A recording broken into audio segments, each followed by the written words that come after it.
80 জন ছাত্রের মধ্যে 44 জন ফেল করলে পাশের হার কত? তাহলে পাশের হার বের করার একটি সূত্র হলো পাস ডিভাইড বাই মোট ছাত্র ইন্টু 100। তাহলে পাশের সংখ্যা, ফেলের সংখ্যা হচ্ছে 44 জন আর মোট ছাত্র হচ্ছে 80 জন। 80 থেকে 44 বাদ দিলে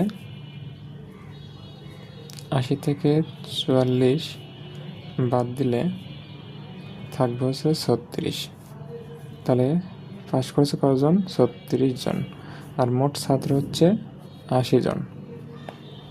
80 ইন্টু 100, এই শূন্য কাটা।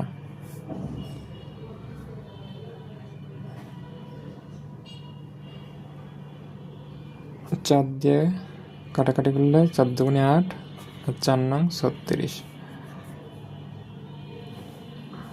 9 10 90, 9 ইন্টু 10 ডিভাইড বাই 2।